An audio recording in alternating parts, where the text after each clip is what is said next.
Morning students. बच्चों, कल हमने 7 स्टैंडर्ड का लेसन नंबर 5 मिठाई वाला भाग 1 पढ़ा था।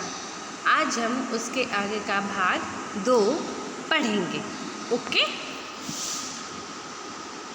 आज अपने मकान में बैठी हुई रोहिणी मुरली वाले की सारी बातें सुनती रही।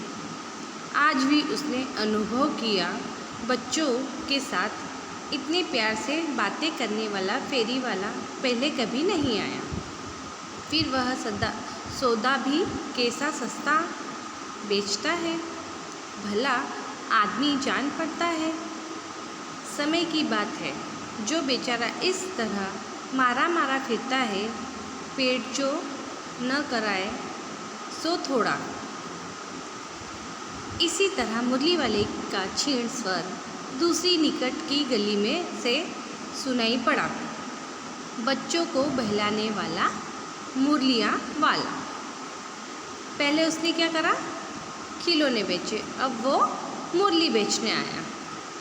रोहिणी इसे सुनकर मन ही मन कहने लगी, और स्वर कैसा मीठा है इसका। बहुत दिनों तक रोहिणी को मुरली वाले का वह मीठा स्वर और उसके बच्चों के प्रति वे स्नेहसिक्त बातें याद आती रही। महीने के महीने आए और चले गए, फिर मुरली वाला न आया। धीरे धीरे उसकी स्मृति भी क्षीण हो गई। 8 मास बाद सर्दी के दिन थे।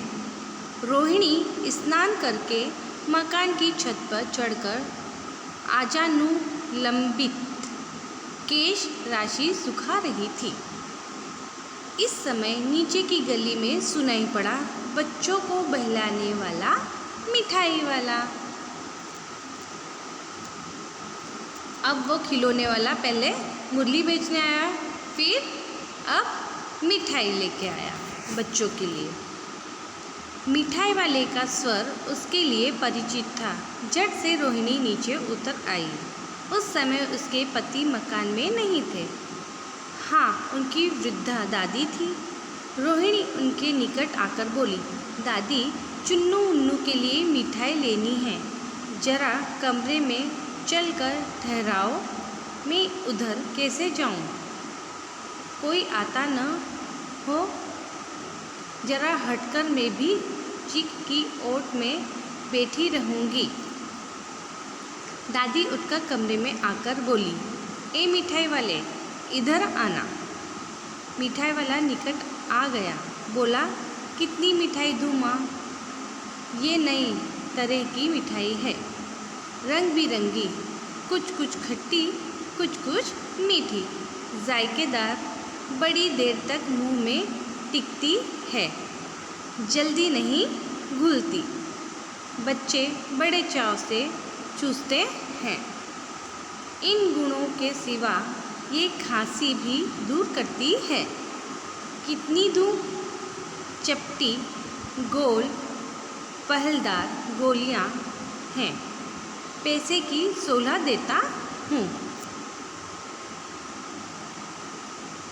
दादी बोली, 16 तो बहुत कम होती है, भला 25 तो देते। मिठाई वाला, नहीं दादी, अधिक नहीं दे सकता, इतना भी देता हूँ।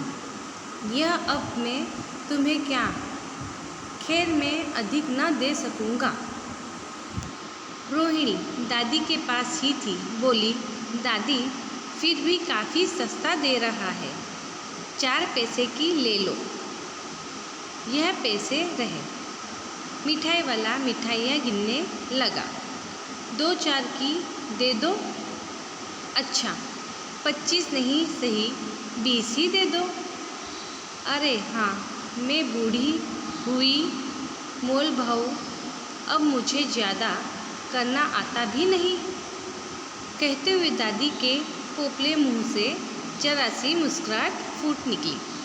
रोहिणी ने दादी से कहा, दादी, इससे पूछो, तुम इस शहर में और कभी भी आए थे या पहली बार आए हो? यहाँ की निवासी तो नहीं, तुम नहीं?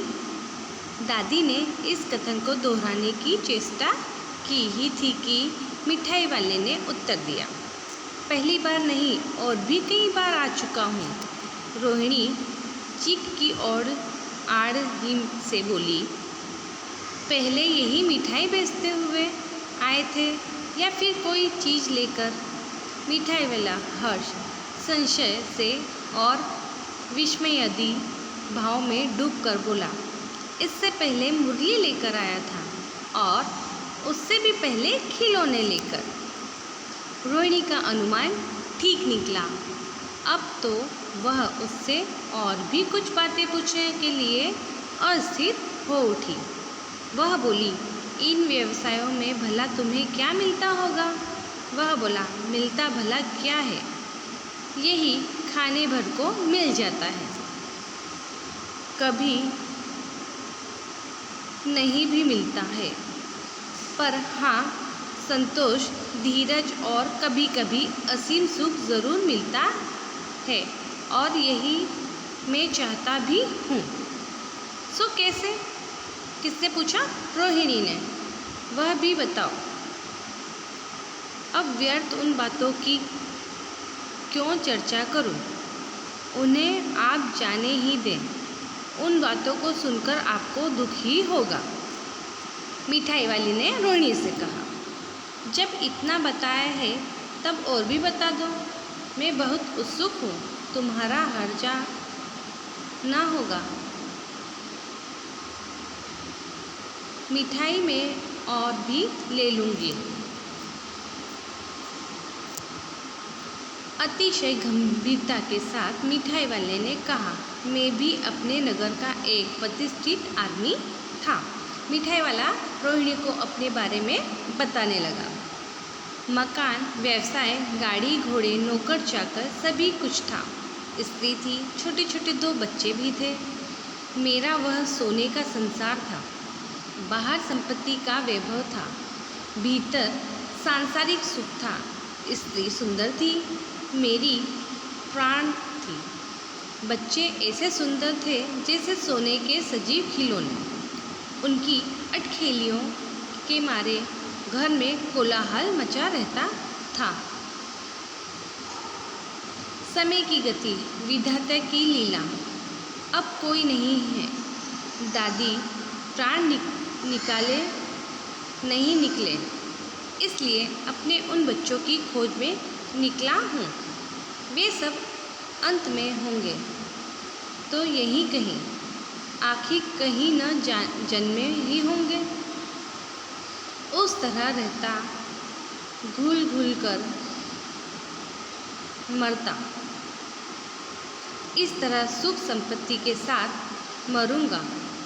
इस तरह के जीवन में कभी कभी अपने उन बच्चों की एक झलक सी मिल जाती है। ऐसा जान पड़ता है जैसे वे इन्हीं में उछल उछल कर हंस खेल रहे हैं। पैसों की कमी थोड़े ही है। आपकी दया से पैसे तो काफ़ी हैं, जो नहीं है इस तरह उसी को पा जाता हूँ। रोहिणी ने अब मिठाई वाले की ओर देखा। उसकी आंखें आंसुओं से तर हैं।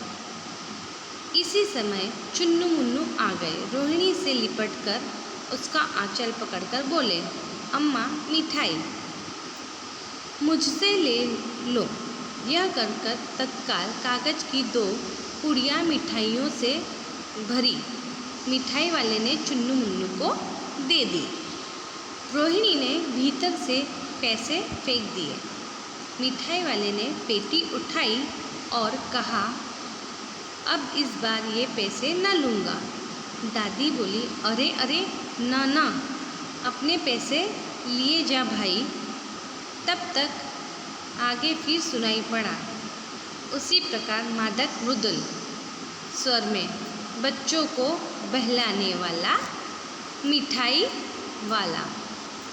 बच्चों, ये था हमारा लेसन नंबर 5 मिठाई वाला, जो यही समाप्त होता है।